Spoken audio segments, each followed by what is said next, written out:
श्री स्वामी समर्थ. नमस्कार मित्रांनो, रामनवमीच्या दिवशी या वृक्षाला स्पर्श करून शांतपणे निघून या. कंगालसुद्धा बनेल धनवान. इतका पैसा येईल की सांभाळता येणार नाही. जन्मोजन्मीची गरिबी दूर होईल. विश्वास नसल्यास प्रत्यक्ष करून बघा. रामनवमीच्या दिवशी या वृक्षाला स्पर्श करून आलात तर आपली गरिबी, दुःख, त्रास सर्व काही समाप्त होईल. जन्मोजन्मीची गरिबी तात्काळ दूर होईल. आपले नशीब 7व्या आकाशावर जाईल. जिथे चाल तिथे संपत्ती तुमच्या मागे येईल. तर तुम्हाला एक विनंती आहे की व्हिडिओ संपूर्ण पाहिल्यास लाभ मिळू शकतो. त्यामुळे हा व्हिडिओ पूर्ण पहा. जर आज तुम्ही हा व्हिडिओ मध्येच पाहिला, तोडून पाहिला, तर नवीन वर्षांमध्ये तुम्हाला कधीच यश मिळणार नाही आणि तुम्ही संपूर्ण वर्षभर त्रस्त राहाल. भक्तांनो, या व्हिडिओमध्ये आम्ही तुम्हाला अशी झाडे सांगणार आहोत ज्यांना फक्त स्पर्श केल्याने तुमची गरिबी दूर होईल आणि माता लक्ष्मीची अशी कृपा तुमच्यावर होईल की नवीन वर्षात तुम्ही धनवान व्हाल. जर तुम्ही रामनवमीच्या दिवशी मी सांगत असलेली झाडं ती फक्त स्पर्श केली तर तुमची गरिबी दूर होईल. जर तुम्ही हा व्हिडिओ संपूर्ण पाहिला मित्रांनो, तर तुमच्या फायद्यासाठी हा संपूर्ण व्हिडिओ पहा. तुमचे जीवन बदललं नाही तर मला सांगा. तर चला जाणून घेऊया की कोणती अशी झाडं आहेत ज्यांना नवीन वर्षात स्पर्श करून यावं लागतं.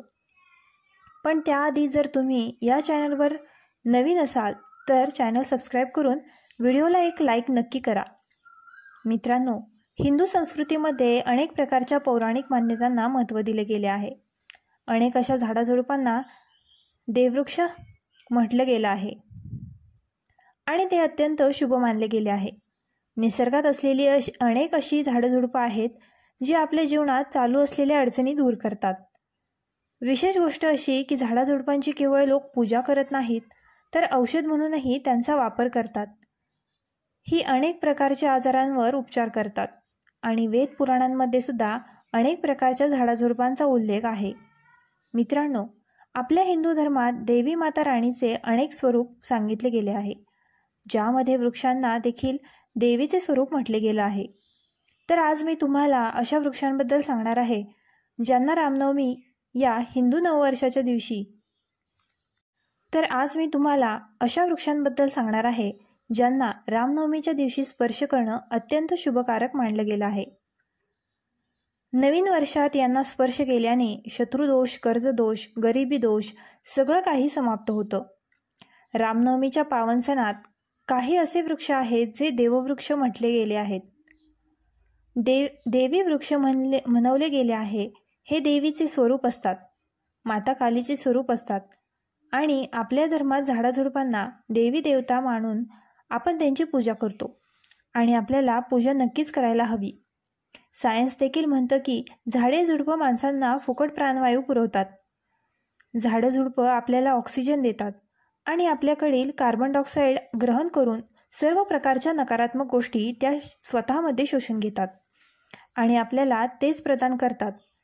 झाडं झुडपं स्वतः तीव्र उन्हात तापतात पण माणसांना शीतल सावली देतात. आणि नवीन कार्याच्या वेळी काही अशी झाडं झुडपं आपल्या धर्मशास्त्रात सांगितली गेली आहेत ज्यांना स्पर्श केल्याने व्यक्तीचं बंद नशीब उघडतं, व्यक्तीचं सौभाग्य चमकू लागतं. आपल्या शास्त्रांमध्ये झाडाझुडपांना अत्यंत गुणकारी म्हटलं आहे, कारण त्यामध्ये साक्षात देवता असतात. अनेक आजारांवरचा उपचार झाडाझुडपांमध्येच दडलेला आहे. झाडाझुडपांमध्ये अनेक औषधी वनस्पती आढळतात. भगवान श्रीकृष्णाने गीतेमध्ये स्वतः म्हटलं आहे की वृक्षांमध्ये मी पिंपळाचे झाड आहे. पिंपळाच्या वृक्षाला वृक्षांचा राजा म्हटलं जातं, कारण पिंपळ वृक्षाचं आयुष्य सर्वाधिक असतं. सर्वात जास्त पिंपळ वृक्ष सर्व शक्तिमान असतो. पूजापाठामध्ये याच विशेष महत्त्व असतं. तर चला आज मी तुम्हाला नवीन वर्षांमध्ये स्पर्श करावयाच्या वृक्षांबद्दल सांगते. तर कमेंटमध्ये जय लक्ष्मी माता नक्की लिहा. मित्रांनो, आपल्या धर्मशास्त्रामध्ये अनेक असे वृक्ष आहेत जे कल्याणकारी असतात, मंगलकारी असतात. जर या वृक्षाला तुम्ही स्पर्श केला तर तुमच्या सर्व प्रकारच्या अडचणी, सर्व प्रकारचे कष्ट हे सर्व समाप्त होतात. विशेषतः रामनवमी हा दिवस हिंदू नववर्षाच्या दिवशी याचा प्रभाव अनेक लाख पटींनी जास्त असतो. कारण यावेळी जे अचेतन असतं ते देखील चेतनायुक्त होतं. म्हणजेच यावेळी शक्ती आपल्या पृथ्वी लोकात उतरते. म्हणून जितकी झाडझुडपं आहे, जीवजंतू आहे, स्थावर जंगम सर्व प्रकारच्या गोष्टी या सगळ्यांमध्ये प्राण येतो. सर्वांमध्ये शक्ती निहित होते, जागृत होते. त्यामुळे त्यावेळी कोणीही व्यक्ती झाडांजवळ जाऊन स्पर्श करतो, विशेषतः जे देवी स्वरूप झाड आहे. तुम्ही जाऊन त्यांना स्पर्श करता तर तुमच्या जीवनातील अडचणी, दुःख, वेदना, कष्ट, आजार, व्याधी, भांडण, जीवनातील मोठमोठ्या समस्या सर्व समाप्त होतात. कालसर्पदोष, मंगलदोष आणि शनिदोष, राहुदोष लगेचच आपला प्रभाव दाखवतात आणि सर्व दोष नाहीसे होतात. मित्रांनो, आज मी तुम्हाला 3 वनस्पतीबद्दल सांगणार आहे. ही तिन्ही वनस्पती देववृक्ष म्हणून ओळखली जातात. व्हिडिओ लक्षपूर्वक पहा. जर आजचा व्हिडिओ चुकवला तर संपूर्ण आयुष्य तुम्हाला पश्चाताप करावा लागेल. कारण रामनवमी हा एक असा सण आहे, एक असा काळ आहे की तुम्हाला दीर्घ पूजापाठ करण्याची गरज नाही, तर फक्त 9 दिवसातच तुम्ही तुमची समस्या, तुमची गरिबी स्वतःच्या डोळ्यांनी नाहीशी होताना पाहू शकता. मी ज्या देववृक्षाबद्दल सांगत आहे, हे सगळे वृक्ष तुम्हाला तुमच्या घराच्या आसपास सहज मिळतील. मित्रांनो, व्हिडिओमध्ये पुढील माहिती सांगण्यापूर्वी जर अजूनही कमेंट बॉक्समध्ये जय माता लक्ष्मी लिहिलं नसेल तर जय माता लक्ष्मी नक्की लिहा. जेव्हा तुम्ही आमच्या कमेंट बॉक्समध्ये जय माता लक्ष्मी लिहिता तेव्हा आम्हाला खूप छान वाटतं आणि तुम्ही आमच्या व्हिडिओला लाईक करता तेव्हा आमचं मनोबल वाढतं, ज्यामुळे आम्ही आणखी चांगली माहिती तुमच्यासाठी घेऊन येतो. म्हणून व्हिडिओ लक्षपूर्वक पहा. कोणते असे 3 वृक्ष आहे ज्यांना आपण रामनवमीच्या दिवशी स्पर्श करून यायला हवं? एक विशेष गोष्ट सर्व प्रेक्षकांना सांगू इच्छिते. हिंदू नववर्षात जितकं शक्य असेल तितकी देववृक्षांची पूजा अवश्य करा. मित्रांनो, देववृक्षात अनेक प्रकारची वृक्ष असतात. चला मी तुम्हाला सांगते की कोणत्या वृक्षाला स्पर्श केल्याने आपली गरिबी नाहीशी होते. पहिला जो वृक्ष आहे तो बेलाचा वृक्ष. जो बेलाचा वृक्ष आहे तो माता पार्वतीच्या घामापासून उत्पन्न झालेला आहे. स्कंद पुराणानुसार जी माता पार्वती आहे त्या देवी स्वरूप आहेत, म्हणजेच त्या नवदुर्गेच्या स्वरूपात आहे. तर स्कंद पुराणाच्या कथेमध्ये म्हटलं आहे, जो बेलाचा वृक्ष आहे तो माता पार्वतीच्या घामापासून उत्पन्न झालेला आहे. याच्या फांदीत पार्वती मुळात, ब्रह्मा खोडात, विष्णू आणि संपूर्ण भागांमध्ये भगवान शंकर वास करतात. संध्याकाळच्या वेळी शिवमंदिराजवळ किंवा नवदुर्गा मंदिराजवळ असलेल्या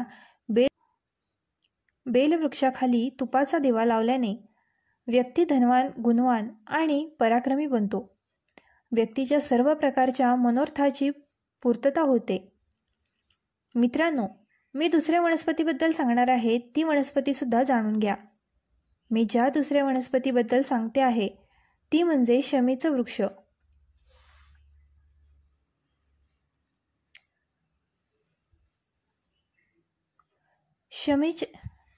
शमीच्या वृक्षाला जगदंबेचं स्वरूप मानले जात आहे.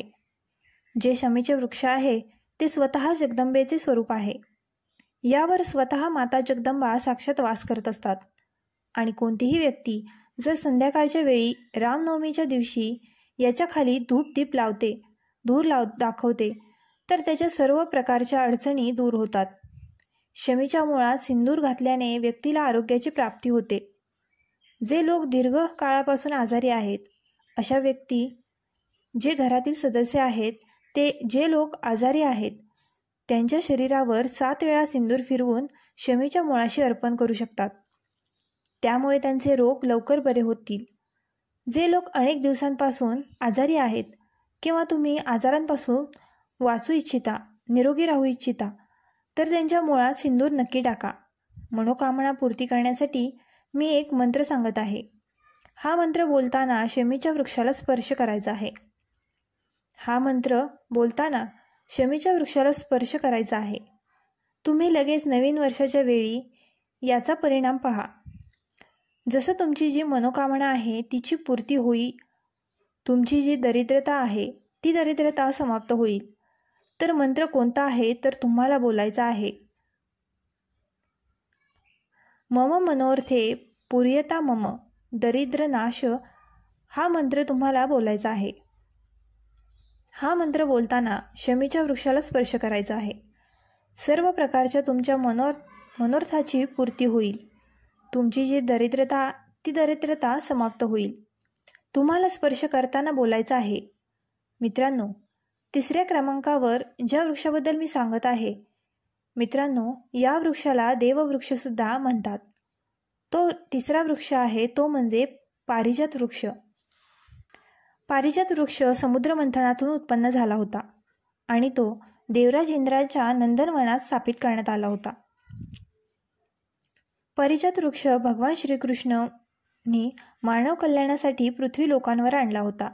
जो पारिजात वृक्ष आहे त्यालाही लक्ष्मीचे स्वरूप मानले गेले आहे, कारण माता लक्ष्मीसुद्धा समुद्रातून उत्पन्न झाल्या आहेत आणि पारिजात वृक्षसुद्धा समुद्रातून उत्पन्न झाला आहे, म्हणून हे माता लक्ष्मीची बहीण म्हणून ओळखली जाते.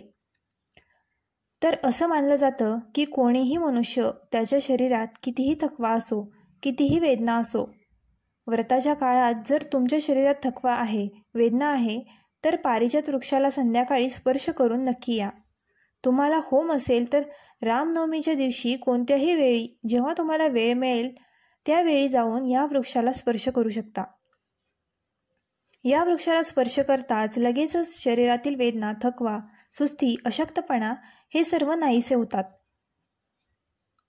वृक्षाच्या खाली जर नवीन वर्षात तुपाचा दिवा लावला गेला आणि याच्या मुळात चिमूटभर सिंदूर टाकला गेला तर सर्व प्रकारच्या मनोकामनांची पूर्ती होते.